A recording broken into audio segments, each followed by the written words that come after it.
In September of 2020, the apartment next to mine was let out to two young women, both students. After they settled in a bit, it turned out they wanted to have a party.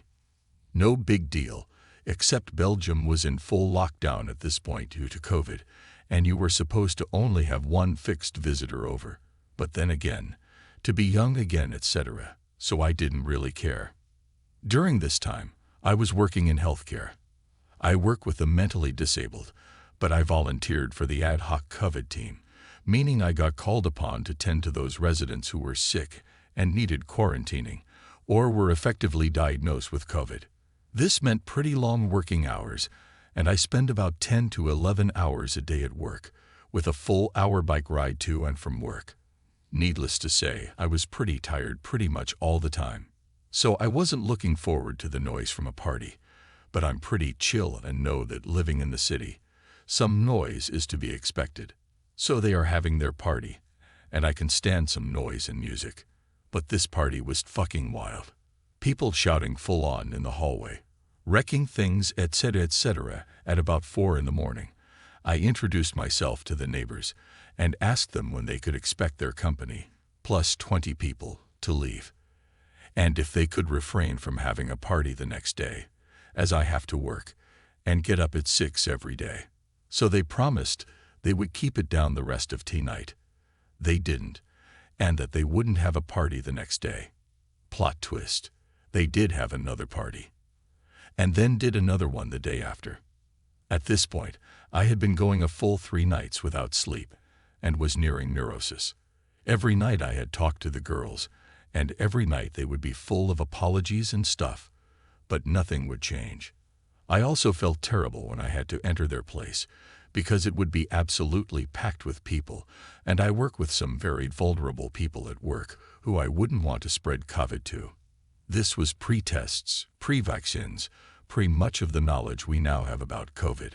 Luckily, the weekend came and they went to their parents, and I could recover a bit. Suffice to say, I wasn't really liking my new neighbors.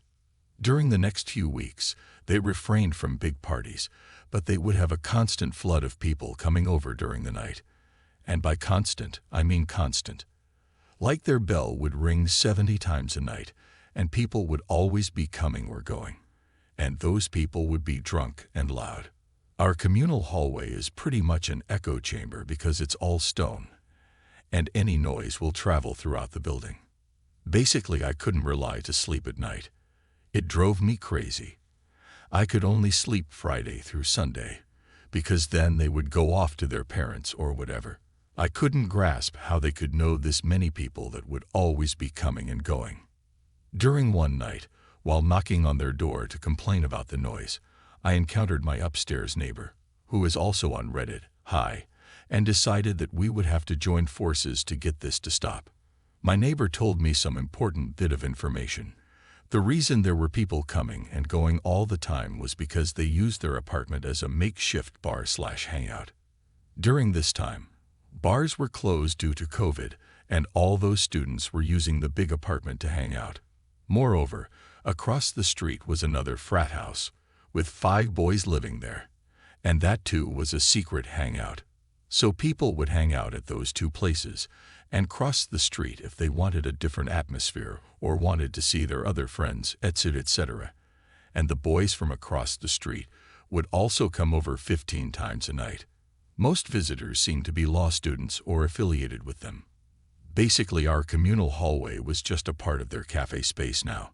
So we tried talking to the girls. Then we started to talk to the visitors. None of them had any sympathy for us when we were asking them to be quiet at 4 in the morning. Most of them just laughed at us, as we were the pesky neighbors, no doubt. Even more of them were just so wasted that they didn't know what they were doing.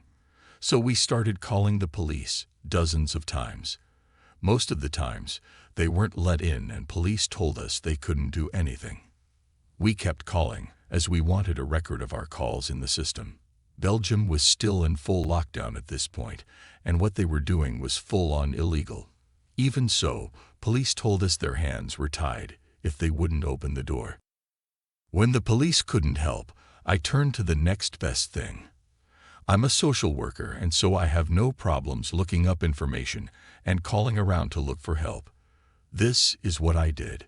Most places, student unions, police town hall, were understanding but couldn't really do much. So I acted on the suggestion of the upstairs neighbor and contacted one of the girls' dean. I shot him a nice email about sorry to have bothered him and taking up his time. But I had this big group of students from his faculty ganging up every night, and maybe he wanted to know about it since they were breaking every possible COVID rule that existed at that time. Especially since me and my neighbor were about to go to the papers with this story, as secret lockdown parties were becoming a thing in the papers at this point. This dean called me back right away, and we had a nice talk about our problems. He told me he was on it. So basically what he did was call the law student girl and her parents. Big drama ensued, and we finally got to sit down with the girls, and they finally sounded like they were sorry. Tears were shed, for which I had no patience to. We learned that the police had actually been inside a few times, and they were issued tickets for having secret parties. Those were €300 each a pop, so no idea why they didn't just stop. We learned they were not happy because the dean had called them up at 11 o'clock and they were still asleep. To which I said, well, there is your problem. You are still asleep at 11 o'clock.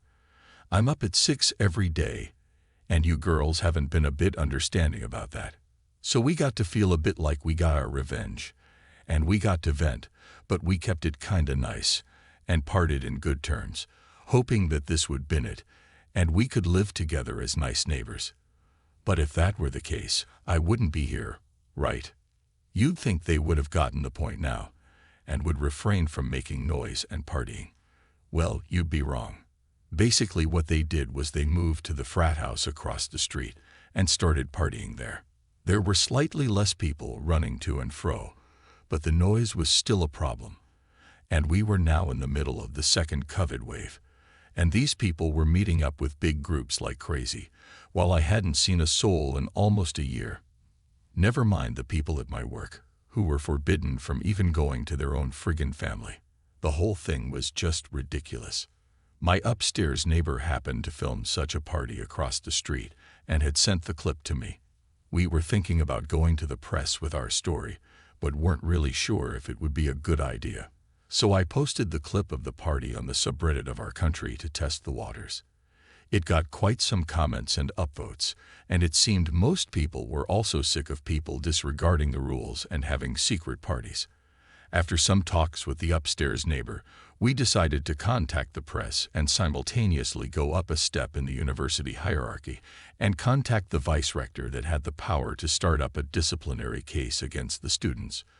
This person is one of 12 vice rectors for a total campus of about 15,000 students, so quite high up. Things moved fast. Local news actually picked up our story from Reddit and contacted me, and we gave some background info. They confirmed with the police that cops had been dozens of times to our address and across the street and weren't let in most of the time. We mentioned that the university was involved and that we hoped they would finally intervene. The next day, the piece was on their website.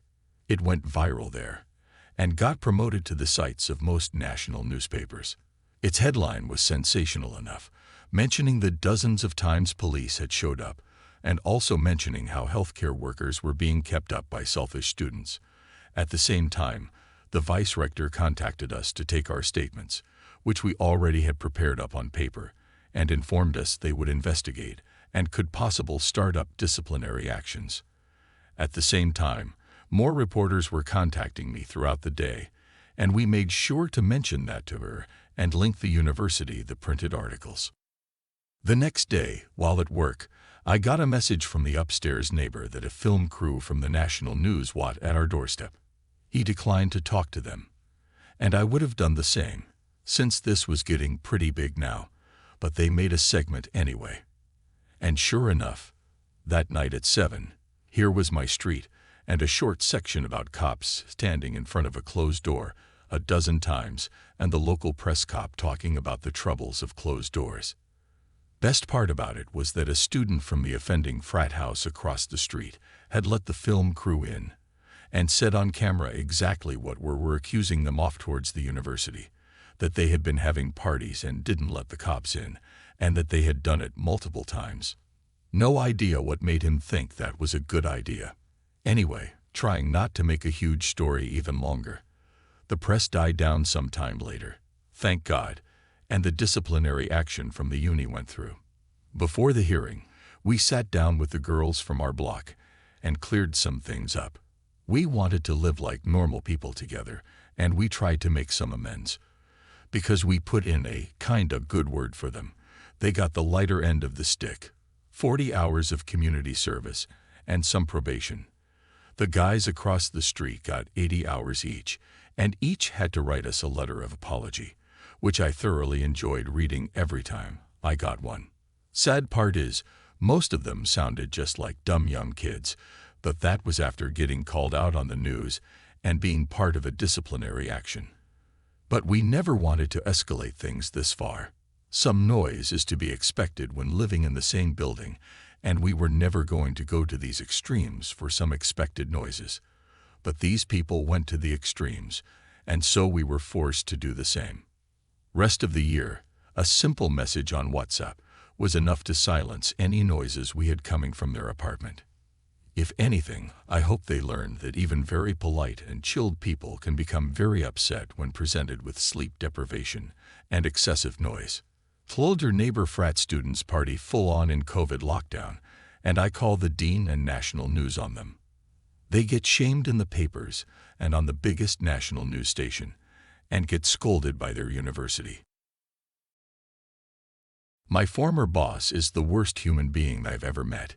He did all sorts of things to mess with anyone he didn't like. So a while ago, I was at a family event in a local park, walking with a young boy from our family who is developmentally disabled with Down syndrome, Ben. Ben does fairly well, all things considered, but he's always been sensitive to anyone making fun of the way he looks or his condition. We are just having a good time on our little stroll, Ben and I both enjoying the day. Along comes my boss walking toward us. I'll call him Rob. I cringe at seeing him but smile and say hello to play nice. Rob, there's something you don't see every day. A pair of ugly retards walking together. Ben bursts into tears as Rob laughs and walks off. I deal with Ben and ignore Rob. I'm super pissed and trying to calm Ben down because for a few minutes he was totally distraught. Finally, I get Ben to focus on how he has me and a lot of other awesome friends and family, and that Rob is a stranger and what he thinks doesn't matter. We walked some more, and I saw that Rob was at the park with his wife and teen daughter having a cookout, and he had apparently been on his way back to his family from a trip to the toilet when he saw us. Back to being super pissed, I went back to our gathering and talked to an adult cousin of mine, Jake, telling him what happened. Jake wanted to get revenge on Rob, but I reminded him that this was my boss. I didn't want Rob to be able to know the revenge had anything to do with me, because then he'd make my work life even worse than he already had. So Jake asked me for anything I knew about Rob that might help. I told Jake a bunch of things about Rob, but the relevant info here is that Rob liked to drink a particular kind of locally made beer at a certain bar. Rob had talked of having drank there on the previous Friday night, while his wife and daughter were away visiting her family. Also, Rob had recently told a story at work about his wife's obsession with a particular little green fictional character. Let's call it Yabi Boda.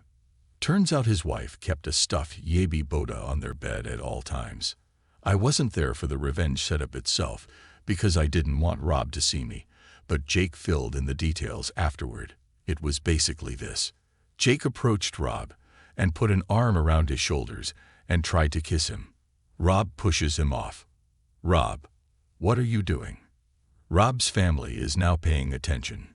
Jake, I am just so excited to see you, sweetie. Friday night was so amazing. Rob, what are you talking about? Jake, seriously, you're going to act like you don't remember now. I know you were a bit tipsy after all of those specific local beers at the local bar, But certainly you remember what happened later. Rob. Nothing happened later. Or ever. I don't even know your name. Jake. Really? You were screaming it on Friday. Rob. Turning red.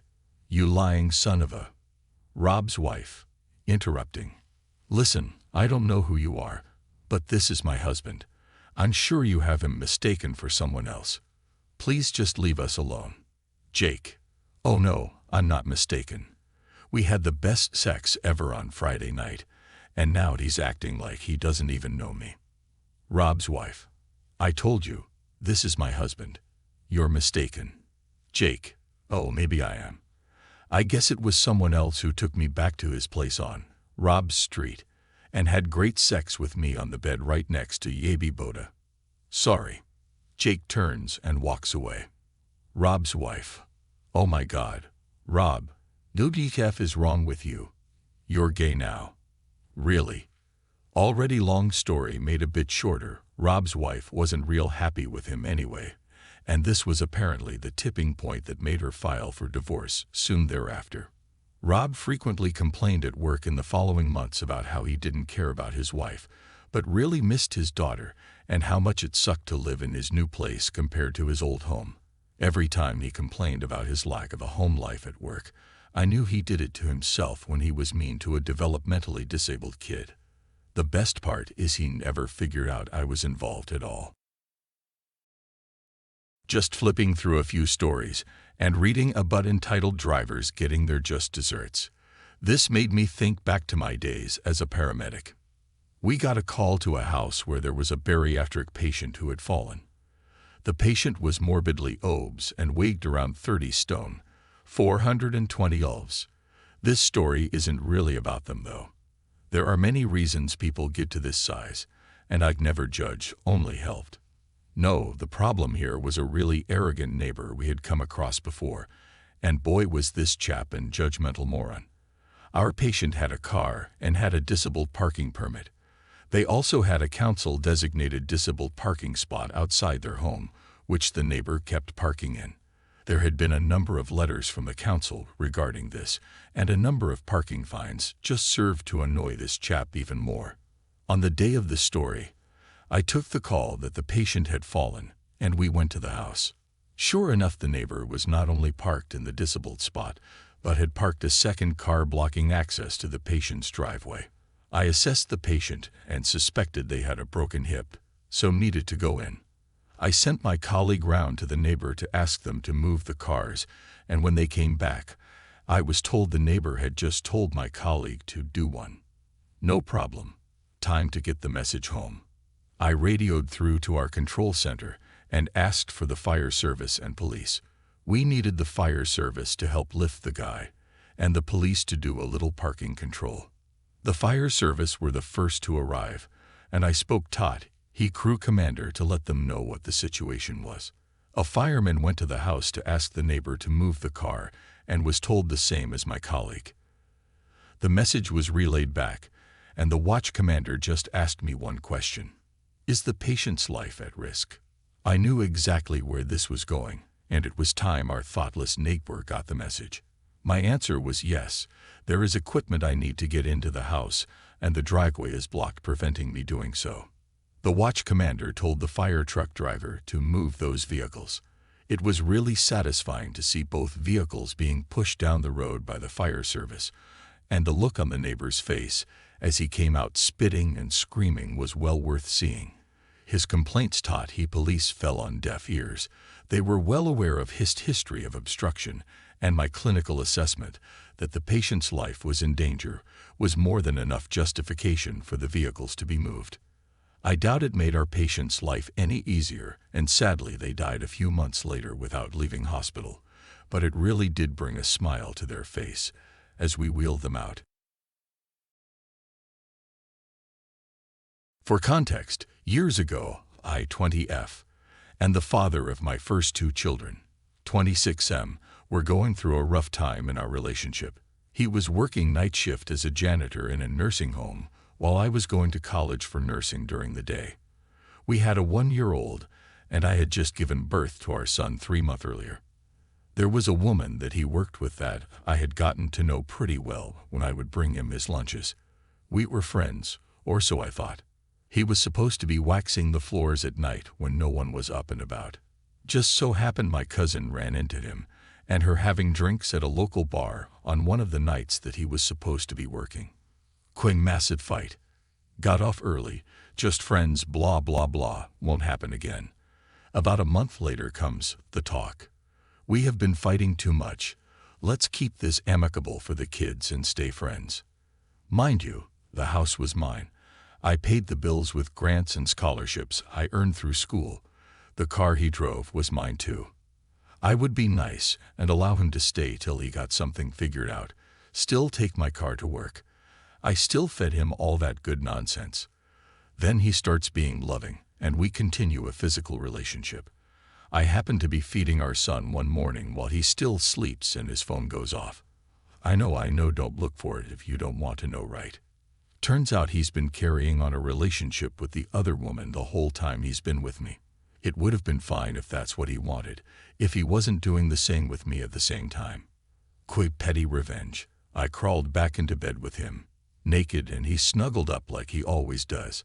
I took pictures from his phone, nice and graphic ones. I sent them to her from his phone, along with a very nicely, in my opinion, worded message explaining everything that he had been up to and into. Then I got dressed to the wonderful pings from his phone and continued about my day packing his things. He woke a few hours later and went for his phone first thing. I happen to come into the room as he's trying to call her, and when he turns to look at me, I can see all the blood rush from his face. He can't even mount a defense as I tell him all about the conversation me and his new girlfriend have had, along with some photos. All his things are now out on the porch boxed up. I tell him he no longer lives in my house and to leave. He starts to blubber about where will he go. So I told him that he better call his girlfriend to come pick him up and live with her, because he sure as hell isn't using my vehicle anymore, and that sounds like his problem. And I shut the door on him. I had been with this man-child for 6 years, given my body, heart, and sanity to this man. Hell, I was even willing to still let him live there, not paying bills, eat there, and drive my car for him to be sleeping with both of us, 8 at the same time. Was it petty? Hell yeah. But it was deserved.